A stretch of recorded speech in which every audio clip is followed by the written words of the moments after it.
I want them to die. Her voice was little more than a whisper in the still air. There were no more tears, but the tracks were there, catching the moonlight on her skin. The blood had dried black on her swollen lips. I should have stopped her. I thought about it then, and I think about it now. This was how it began. It was the night of my 10th birthday, July 9th, 1991. The last of the party guests were leaving, family and friends in ones and twos into the late summer night. I'd said goodbye and snuck into the back garden to play with my new football. We lived near the coast, so the taste of salt was on the air, a stiff breeze off the water cutting through the heat. Upstairs, my younger brother was playing on the computer. Downstairs, my parents were tidying up and starting dinner. A figure in the distance caught my eye, dark hair tied back, walking fast through the long grass and into the woods. It was a girl I recognized from school, Katie Bridges. We were good friends, but she hadn't come to my party, despite being invited. It wasn't really a surprise. Everyone knew how she struggled to get along with other kids.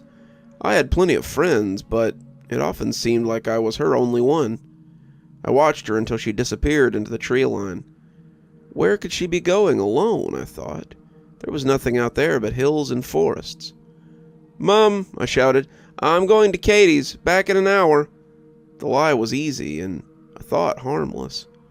I took off before anyone could reply to stop me, spinning through the gate and across the grass. I caught up with her in minutes. Katie glanced over her shoulder when she heard me coming. She saw me, but kept on walking. "Go away, Kieran. Leave me be." "Can't let you go alone," I replied, voice filled with the confidence of youth. I couldn't imagine that anyone wouldn't want company. "So where are we going?" I asked, jogging at her side. It was just another afternoon adventure for me. "Nowhere," she said, turning to face away. "Anywhere. Away." That's when I saw she was hurt. A bruise was forming around one eye, a deep cut on her lip too, which she was trying to keep me from seeing. Blood on her sleeves and the back of her hand where she had wiped it away. I knew what had happened. Her mother had hit her again. Maybe her father too. It was equally likely to be either of them. I didn't say anything. I knew from experience that she didn't like to talk about what happened. Still, there was a swelling in my chest to say or do anything that might help. She was my friend, wasn't she? But what could I do? In truth, I had no idea. I passed a few moments in awkward deliberation, biting my lip as I kept pace alongside. The least I could do was stay with her until she calmed down, I told myself. Then walk her home. So, on we went in silence. She wouldn't speak to me, despite my best efforts to enrage her or raise a smile. We walked for a long time, and I started to worry about getting back. I remember thinking it was strange that we hadn't reached the beach. What direction were we going? I had never thought the forest went on that far. It felt as if we were going downhill too, which made no sense at all. Still, on she marched, eyes down and arms folded, me tagging along and growing increasingly nervous. The trees grew denser, the space between them darker. I looked up to see the sky was now overcast, felt the air growing cold. Katie hadn't seemed to notice any of this, or if she did, she hadn't cared. Just as I was about to suggest turning back, the forest thinned, and I saw a clearing ahead. We stepped into it together, a small hollow in the rolling hills, ringing the pale trees with bare branches. There was a stone well in the center, maybe 3.5 feet tall and 5 wide. Behind it rose a wooden statue of an angel with wings outstretched, hands folded in prayer, hooded face looking down. We'd both stopped. It was so still and quiet. I could hear us breathing. Overhead the clouds rolled past, an ocean of gray stretching as far as I could see. "What is this place?" I asked. Have you Have you been here before?" She didn't reply, but I could tell by her eyes that she hadn't. We moved closer, dry grass breaking under our footsteps. I saw the sides of the well were mossy and worn with age. There were other pieces of old stone strewn about, half-buried remains of some ancient ruin. The angel itself was damp with rot and badly split. Many of the carved feathers had fallen from the wings and lay in the grass. "It's a wishing well," said Katie, walking slowly to the edge. Her eyes were glassy, her voice little more than a whisper. I tried to peer inside without getting too close. "Got a penny?" I asked, forcing a smile as I spoke. The place was scaring me, but I didn't want to show it. There was no face under the angel's cowl, just dark wood, yet I was certain it looked whichever way I moved. Katie had placed her hand on the stone, staring down into the dark. I saw her take a penny from her pocket and hold her hand out over the well. That's when she spoke those words, quiet but clear. I want them to die. My parents. I wish they were both dead." She dropped the coin, and we watched it fall. A spark of light caught on the metal as it turned. A piece of the sky snatched into the dark, pulled down to vanish in the silence below. There was a flash of wind, a feeling like we had plunged into icy water. I gasped for breath, shaking with the fear that had grown in me since we had arrived. We shared a look and turned to run together, side by side, back the way we had come. The sun came back out as we returned, but it still felt like we'd been gone for hours. I recall expecting a rollicking when I got home, but no one said a word. When I burst into the back gate, my brother was still playing on the computer, my parents still tidying and sorting dinner. I checked the clock and found that I'd been gone less than 30 minutes. Had I misread the clock? "That was quick," my mom said as I came in. "Pity Katie couldn't come today. Is she all right?" She gave me a look that said she knew about Katie's problems. Everyone in town did, but nothing ever changed. "Yeah, she's okay," I replied. I didn't tell anyone where I'd been with Katie, what we saw, what was said. Not then, not ever. Katie was woken up that night around 2 a.m. The house was quiet, but she could feel that something was wrong. She sat up in bed and stared at the door. There was a pull in her thoughts, a call, telling her to come and look. She crept out into the hallway and peered downstairs. All the doors were closed. She took the first step down, listening. She would be in trouble if her parents caught her out of bed, but she couldn't resist any more than she could resist breathing. There was something down there she knew, something she had to see. There was a little light in the living room, but nothing made a sound. She held her breath and opened the door. Katie's father sat very still and gray, eyes open and staring. Her mother lay motionless beside him, face down on the carpet. They had both been dead for hours. That's how she told me it happened. There were other stories, but I never wasted time with them, and neither did the police. The local paper said the two had heart attacks. Katie was taken by her grandmother, a chain smoker in her 60s who had only met her once since she was born. I never learned the details, but Katie's parents had fallen out of touch with the rest of her family. Still, she was a kind lady and did everything she could for the girl now in her care. Her own house had been a tiny one-bedroom, so she put it up for sale and moved in with Katie until she could find somewhere suitable. The town pried and watched and gossiped, from the old ladies down to my school friends. It wasn't right, but anyone who's lived in a small town knows how poisonous they can be. I didn't see Katie again until a few weeks later.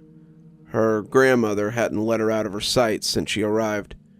She came over for lunch, then the two of us sat in the garden. My mom brought us some drinks and tried not to fuss over my friend. Katie waited for my mother to be out of earshot before speaking. "We need to go back," she said. I told another white lie to my mom, said we were going to Katie's, as her gran didn't want her away too long. Once we were out of sight of my house, we turned towards the trees, taking the same path we had the night of my birthday. We walked for almost an hour, but couldn't find anything. We kept ending up on the beach, no matter which route we took. Katie wanted to keep looking. She was desperate, and I understood why. But I didn't really want to go back either. That place had terrified me, but I couldn't say no to her. So we searched, back and forth over the same ground, until we were filthy and exhausted.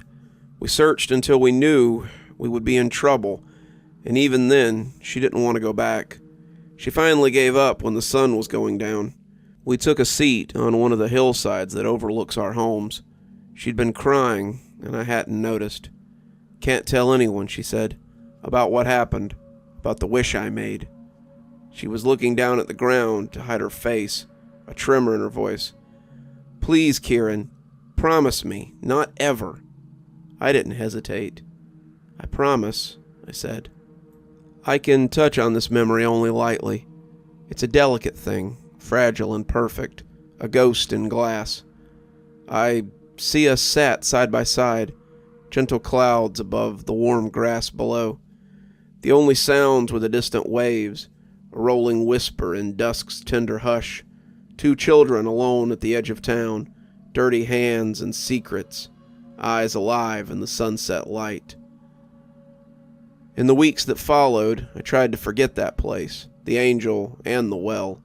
As enticing as the mystery was, I couldn't deny I was still frightened. Some things were better left in the dark. Unfortunately, it wouldn't be that easy. 2 months after his death, the grave of Katie's father was dug up and the body was taken.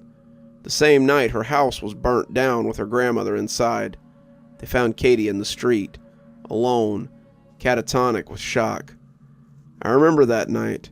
The sound of the fire trucks woke me up, blue lights flashing as they passed. I got up and went to the window. Where Katie's house had been was the flickering light of fire above it, and black on black as the smoke fell against the sky. My breath fogged the glass, and I wiped it away. Behind me, my father was entering the room, and I hadn't even noticed. He put his hands on my shoulder, but neither of us spoke, just watched. I could hear the sounds of the blaze by then, tearing and eating the building away like a giant animal come to life and flame. I saw the silhouettes of firemen, saw an ambulance arrive. The beast roared and the roof came down, swallowed into the blaze below. Then my father snatched me up, turning me away from the window, and holding me tight like he hadn't in years, arms wrapped around as if he could keep me safe from all the hurt that waited in the world. No one seemed to know the truth of what had happened or why. A veil of secrecy had quickly dropped over the events, which was understandable. The local police, who had never previously been shy of chat and gossip, were suddenly tight-lipped. Even the mention of the Bridges family name drew dark looks. As for Katie, she was taken into social care, as she had no remaining family. This meant she had to move into the city, as our small town had not so much as a post office. It was all people talked about, though it seemed to me they cared more about the drama than the girl herself. I actually heard people say she was cursed. They said it like it was a little joke under their breath, like it might actually be true, and they were afraid to face it. Even my mother, who always had a soft spot for Katie, began to speak about her as if she was something dangerous, as if misfortune was contagious, as if the scared little girl who had come crying to our door when her father broke her arm was better off gone, best forgotten. I remembered looking at the burnt remains of her house on the way to school, seeing where the roof had collapsed in over her bedroom, and wondering where my friends slept now. Even months later, as autumn faded into winter, people couldn't help but stop and stare when they passed, at the boarded windows and the black scars left by the flame, at the pools of rain and fallen leaves scattered amongst the rubble. The tragedy of it all seemed to have a pull on the whole town, something we couldn't leave behind, the cold ash heart of us. I stayed in touch with Katie, despite what people thought and said. My father took the letters I wrote and posted them for me. He never said it out loud, but I think he admired the loyalty to my friend. He and my mother argued over it more than once. I recall listening from my room, ears to the door, but I heard him say to her, "It's up to the boy. I won't have anyone tell him otherwise." I didn't see Katie face to face again until we were in our 20s. She came back to our town and found a job, rented a flat, said she felt like this was her home. It had always been her plan to come back, she told me. Through children's homes and foster families, she always knew she would return. We managed to remain friends, but it wasn't the easiest to find time for each other. I had college, a part-time job, family, and close-knit group of friends. They all seemed wary of her, especially the ones who remembered her from childhood. As time passed, Katie built herself a life, working hard and taking her chances when she got them. Within a few years, she started studying law at the closest university. I was so happy for her. I remember meeting her every few months for drinks, my measly life updates paling in comparison to her own. When I was 23, I was driving to the airport with my girlfriend, Hazel. We'd been seeing each other on and off for a few years. Then in the last month, we had moved in together. A driver in the opposite lane lost consciousness at the wheel, swerving in front of us. It happened too fast for any real thought, just a split-second reaction. I remember Hazel's voice. We were talking about the flight times. Then seeing the other car cut across us, a flash of the other driver slumped in his seat. The impact, blurred lights and colors, the car spinning and turning over, and then another crash as we came to rest in the tree. When I opened my eyes, we were upright, surrounded by greenery. I could hear people shouting nearby. The side of my face was wet, and there was broken glass in my clothes and hair. As my head cleared and I saw the blood sprayed across the window, saw other small white pieces on my lap. There were teeth and parts of bones. None of the blood was mine. When we hit the last tree branch, it had come through the passenger side window, striking Hazel's jaw and killing her instantly. I'm trying, but these are only words, you understand. There are limits to what I can convey with them. Regret, guilt, pain, loss, all these things, and how I hate myself for feeling them when I survived and she didn't. I can't explain it. Hazel's funeral was the hardest day of my life. I'd never really experienced tragedy before. All my family and friends were healthy and well. Katie's parents were the closest I had been to death. People blamed me, and I knew it. It wasn't right, but they did. I'd been driving, and I'd walked away without a scratch. They would never say it out loud, but it was all over them. They stank of it. I saw it in their eyes, the way they held themselves, the silence between words. My parents and brother were there for me through it all, but there was only so much they could do. You can't shield someone from all the hurt in the world, no matter how tight you hold them. Afterwards, I told them I wanted to be alone, and they reluctantly obliged. I drank myself stupid, drank until it boiled over, screaming at the walls of the unfairness of it all. At sunset, I pulled on a coat and walked out into town. It was late autumn and raining heavily, but I didn't care. I knew where I had to go, into the forest by the coast, a coin in my hand. I was looking for a way to fix things, the only way I could think how. I walked the path myself, as Katie had when we were 10, through the woods and between the hills, head down and wrapped in pain, battered by wind and rain, desperate, crying out inside for a way to make it right. I didn't notice when the rain stopped, when the air had grown still. It was the trees that caught my attention, those skeletal branches. I stopped.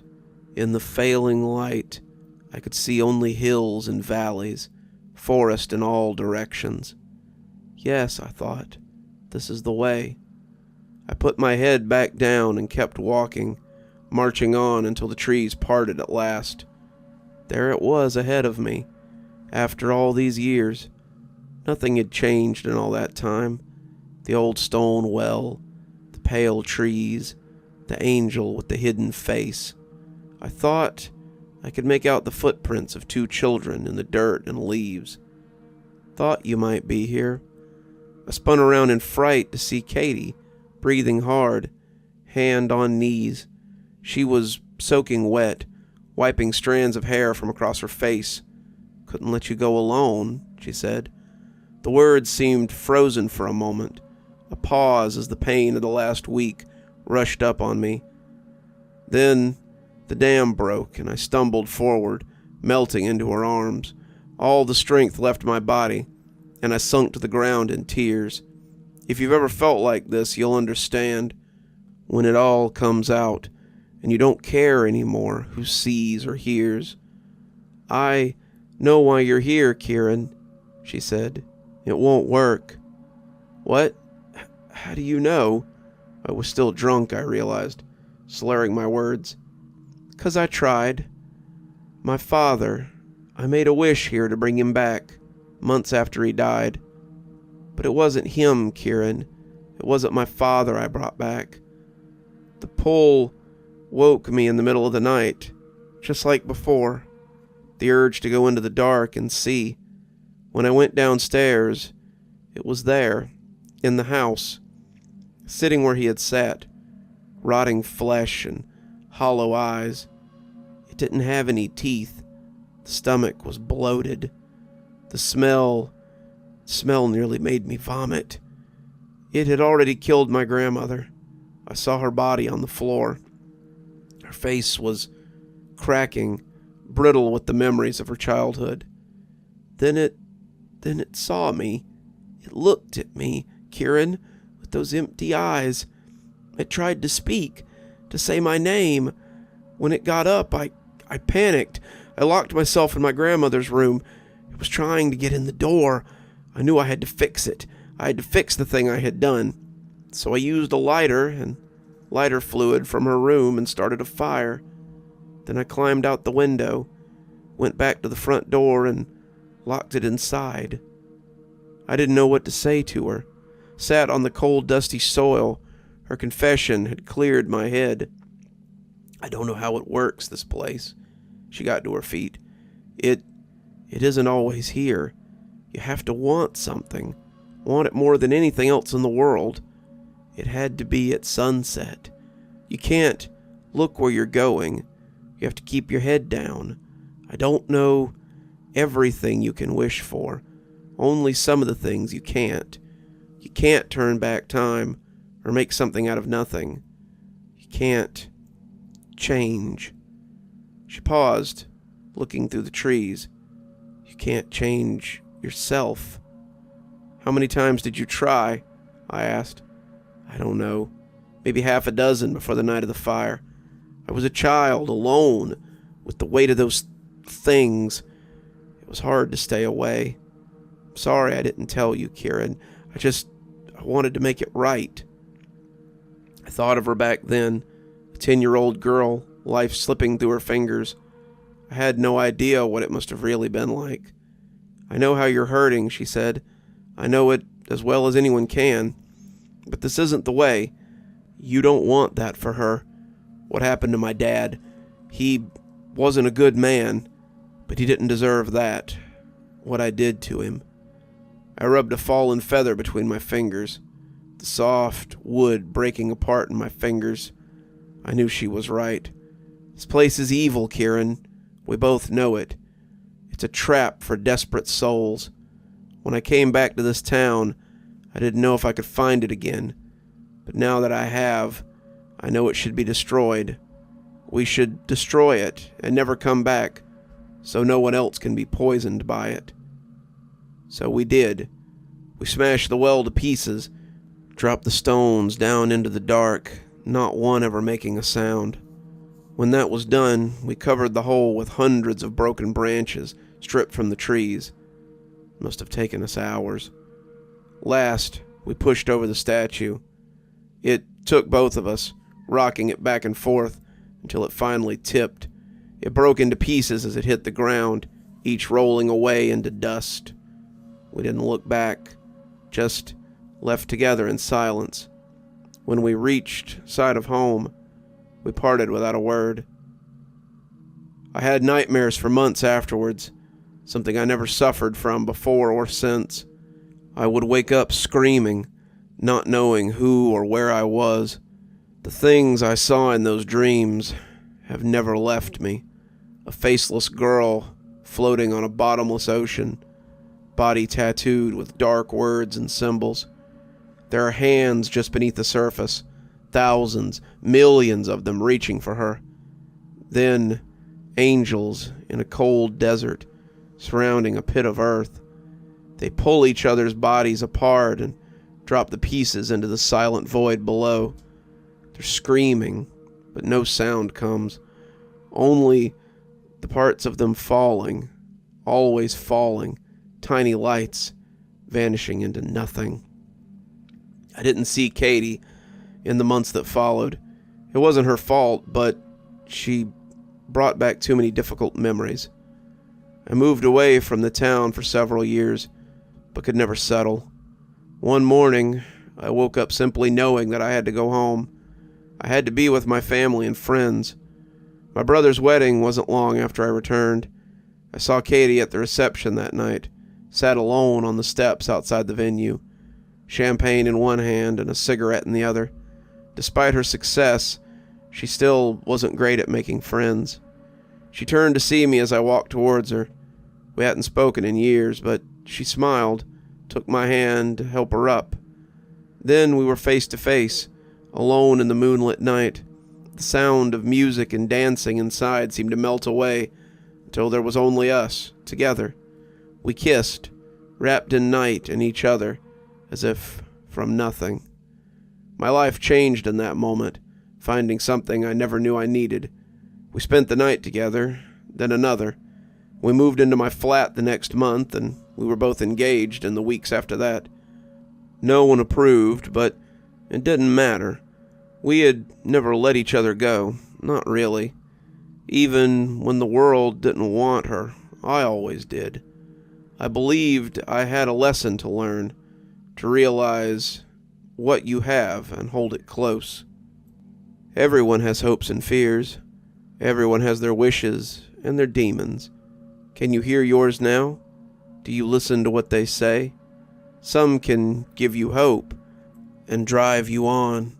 Some fill your heart with the things you've lost or will never have. The trick is to learn which are which. I need to skip on years again. So many it makes me feel old to write it. The world has started to feel shallower as I age. Smaller, narrower. There's less color, I think.